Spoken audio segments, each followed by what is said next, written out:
What's up, everybody? It's me, Drew, and we are here at Dr. Johnson's office. Today is December 4th, 2014, and I am here to finally get the results of my blood work at my halfway point of my gluten-free Fat2Fit journey, right?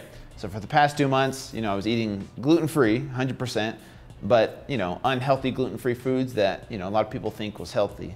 And so I'm here to get the results of my blood work after those 2 months. So let's go in, see what Dr. Johnson has to say about my results, and we'll see what went on inside of my body after living this way for 2 months. Ooh, okay. This is compelling. Okay. All right. This is extremely compelling. In fact, this is probably one of the most compelling results. Okay. Because small LDL particles increase your risk for heart attack or stroke dramatically. Really? So what's the difference between small LDL particles and just your LDL particles? So the LDL is your total. Oh, okay. And now it's breaking it down into the size ones. Because it's kind of like I-15, all right? So if we get on I-15 and we're in big vehicles and we're carpooling, there's a lot less chance of bottlenecking, okay? Yeah. But if we're all in our little tiny smart cars, yeah, now there's a bigger risk, right, of bottlenecking and traffic jams. Okay. Same thing with our blood. So if we have a bunch of tiny little particles that are carrying each individual bad cholesterol, that's a problem, because that's going to lead to clogging your arteries. So I went from 21 to 313 of these small guys. Yeah. No, actually it's less than 90. So they couldn't find... Oh, okay. The lab just, let me tell you, less than 90 is phenomenal. Okay. Okay. I don't see that very often. Okay. So that's kudos to clean living. Okay. 313. To go up to 313, yeah, that's kudos to crappy living right there. Wow. And so, because again, you did that in 2 months. Yeah. Okay. And we typically don't repeat scary. Cholesterol profiles every 6 months to every once a year, maybe, right? Yeah.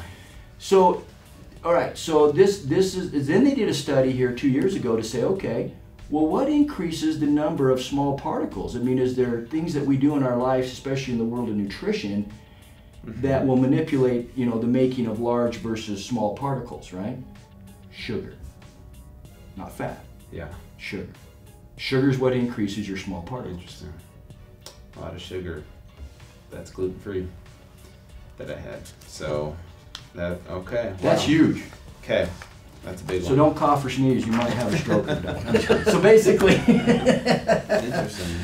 Now this next one is actually comes in second place. It gets the silver medal. Okay, silver medal. Because the gold medal went to the number of small particles.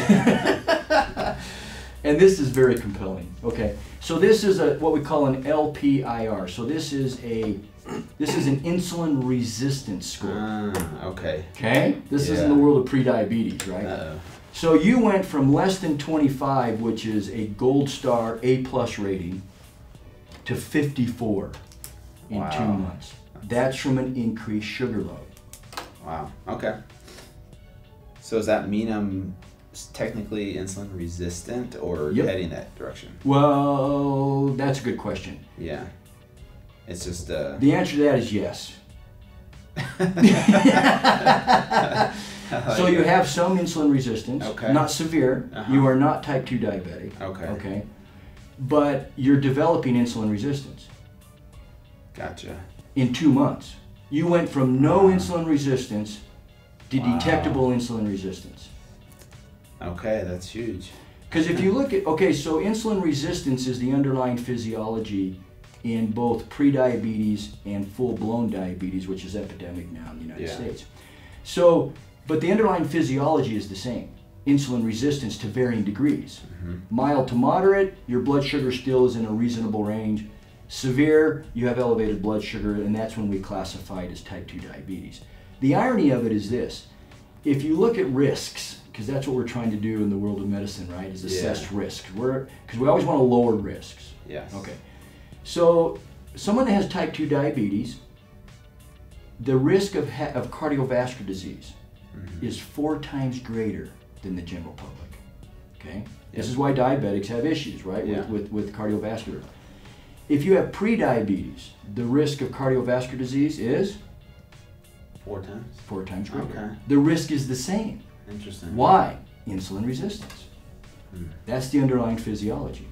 Is this a standard test that a lot of people get the This is TIR becoming, score? yes, this is a standard test that more and more physicians are doing now because of the landmark study 2 years ago that showed this is much more informative to help patients understand where they are on the risk spectrum than just a routine cholesterol profile. Okay. So if you were going in for a corporate wellness exam, would they check this, or is this Probably still too not. new? That's what I'm thinking. If you go to a cardiologist, you know, if you go to an extremely intelligent, handsome family medicine doctor, Yes. they'll run this. The last name Johnson. Yes. Gotcha. No, most progressive docs are running this on an individual basis in their clinics. Okay. Corporate wellness is still going to be a routine, Interesting. which ironically, because the cost of the test is about the same. Really? But it's just getting old dogs to do new tricks. Gotcha. Okay. You know. Absolutely. So anyways. Okay. So then, and then here's vitamin D level. Let's see, in the old labs, that would have been on page 7 of 8. 97 to 38. Dude. Wow. Interesting. Okay, I'm not talking to you anymore. This is making me. Vitamin D, as we know, extremely protective to us. Okay. We see a large predominance of vitamin D deficiencies in the United States nowadays. To drop by almost 2/3, Yeah. that's big. In 2 months. Mm-hmm. 97 is Okay. phenomenal. That's a gold star and smiley face there. Okay. 38, that's like a frowny face, okay? Wow. To simplify. Interesting. I know.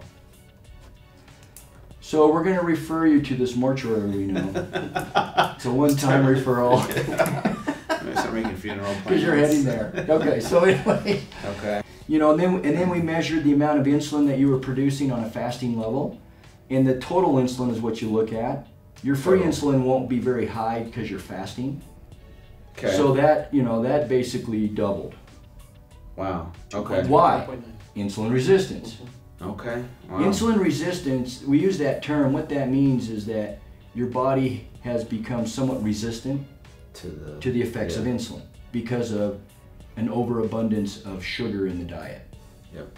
And when we say sugar, I don't just mean sweets, Mhm. right? I mean, it's foods that convert to sugar quickly. Yes. Right? Refined, gluten-free grains, you know, those type of things, exactly. right?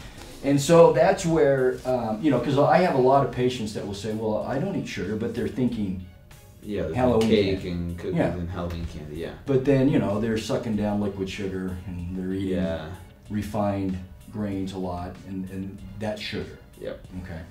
So anyways, that doubled. Again, Wow. big. Yeah. In 2 months. That's huge. Okay. Okay. Well, what'll be very fascinating then is as I get back. to repeat some of these markers and Mhm. see what you reversed in 2 months. Yeah. Okay. Yeah, I'm interested to see how if I can go back to my original, at least somewhat close to this, but also maybe even healthier than the original, which would be really cool in 2 months.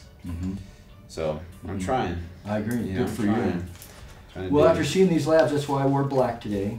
So they. Gotcha. No, but anyways, that's compelling. That's Yeah. very fascinating.